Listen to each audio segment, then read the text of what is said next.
Los diálogos en cine se montan casi siempre a partir de dos planos aislados que se van alternando para generar una interacción entre dos personajes, en función de si estos escuchan o dicen una frase. Esa sería la idea básica, pero ¿y si las secuencias de diálogos esconden más de lo que siempre te habían contado? Hoy en Timeline vamos a descubrir los secretos detrás del montaje de las secuencias de diálogos a través de las películas de Tarantino, así que vamos allá.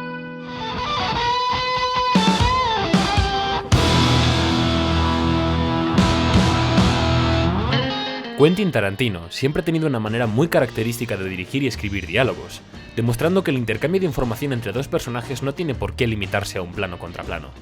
Estas secuencias suelen estar construidas en base a dos cosas. En primer lugar, un plano escorzo, que nos muestra uno de los personajes de espaldas en un primer término y al que habla en un segundo término.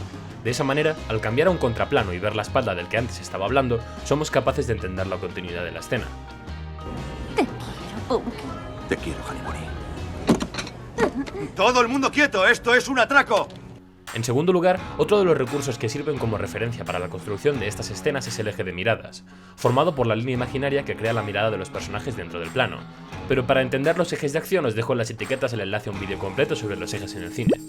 Cuando se crea la estructura de cualquier secuencia, cada escena y cada plano aporta una dosis dramática al conjunto, y el montaje es fundamental para administrar esa dosis de tensión adecuada para el espectador. ¿Tengo blancos en la cara, negro?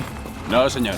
Esta secuencia de Django desencadenado, en la que Django va montado a caballo mientras entabla diálogo con el esclavo que anda a su lado, comienza con este plano general o establishing shot, que se utiliza para localizar al espectador dentro de la secuencia.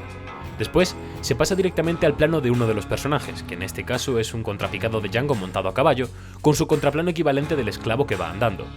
Con los dos personajes ya posicionados, se crean el eje de acción y el eje de miradas para justificar toda la continuidad de la escena. Una vez tienes todo el esquema establecido, puedes ir pasando de un plano a otro. ¿Tengo blancos en la cara, negro? No, señor. ¿Te reviento los ojos? No, señor. Pero, ¿qué es lo que hace que decidamos ver un plano u otro en cada momento?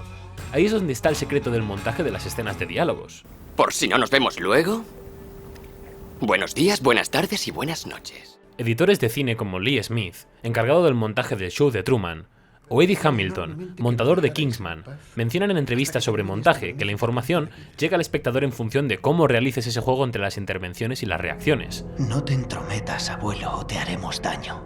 No bromean, deberías irte. Cuando el personaje dice la frase a cámara, lo que importa es la información que le estás dando al espectador. Mientras que si escuchamos la frase fuera de plano, lo que importa es ver las emociones de quien la escucha. Si buscas a otro chapero, están en la esquina con la calle Smith. De manera que al cambiar de plano debes tener en cuenta el equilibrio entre la narración y la reacción. Los modales hacen al hombre. En la secuencia introductoria de Malditos Bastardos, Tarantino es capaz de equilibrar las secuencias a través del juego con los planos de las reacciones de los personajes cuando Landa entra en escena. Pero para llegar hasta el punto en el que somos capaces de sentir la tensión entre los personajes, no hace falta cortar, sino construir. Por eso el montaje es decisivo a la hora de decidir cómo vamos a ver las cosas en cada momento del diálogo. Para ver esto vamos a avanzar un poco más en la película, hasta la secuencia en la que Aldo Rain está interrogando a un soldado nazi. Pregúntale si quiere vivir. Tomando de referencia este plano conjunto que nos permite localizar a los personajes dentro de la escena, para después pasar a un plano medio de Aldo interrogando al soldado. A partir de entonces ya no hay cortes, sino que toda la interacción se construye realizando saltos de cámara de un personaje a otro, a través de un montaje interno basado en el juego de las miradas de los tres personajes. No obstante, la secuencia inicial con Landa y Lapadit sigue siendo un interrogatorio, pero en este caso estamos ante una escena de suspense. Entonces, ¿qué diferencia hay entre una secuencia y otra?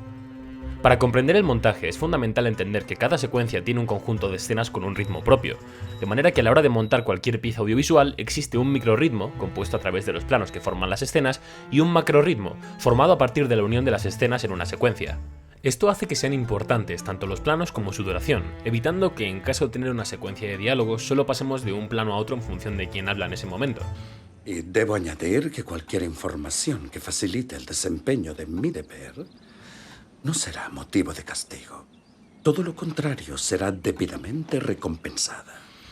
Y la recompensa será que los militares alemanes dejarán de hostigar a su familia durante el resto de nuestra ocupación del país.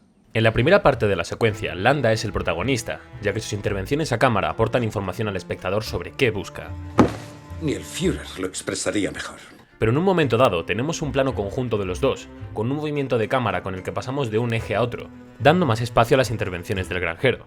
A través de ese cambio podemos ver cómo escuchar las frases de Landa mientras vemos a Lapadit reduce la carga narrativa de la frase, dándole más importancia a la emoción de la escena. ¿Cuántos años tiene?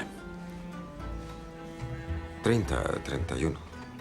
Gracias a los cortes, la duración de los planos entre ambos personajes tiene el mismo efecto, ya que al cambiar de un plano de un personaje mientras el otro dice su frase, crea un efecto parecido.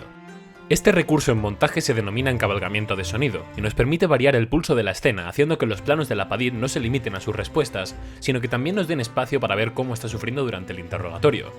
Por eso, aunque el drama ya esté construido dentro de la escena, el papel del montador en este caso es el de decidir dónde poner el énfasis con cada plano a la hora de crear el dinamismo adecuado en los diálogos, ya que no es lo mismo ver esto... Refugia a enemigos del Estado, ¿no? Sí. Señáleme las zonas donde se esconden. que esto. Refugia a enemigos del Estado, ¿no? Sí. Señáleme las zonas donde se esconden. No obstante, hay mucho detrás de cada diálogo en las películas de Tarantino. Si queréis saber más, os dejo un enlace en la descripción a una entrevista a Fred Raskin, editor de películas como Django Desencadenado y Los Odiosos 8. También os recomendamos que os paséis por estos vídeos y por nuestras redes sociales para aprender más sobre cine. Pero esto ha sido todo por esta semana, no olvidéis suscribiros, darle a like y compartir el contenido con vuestros amigos cinéfilos. Nos vemos en el próximo vídeo. Yo soy César, y esto es Time.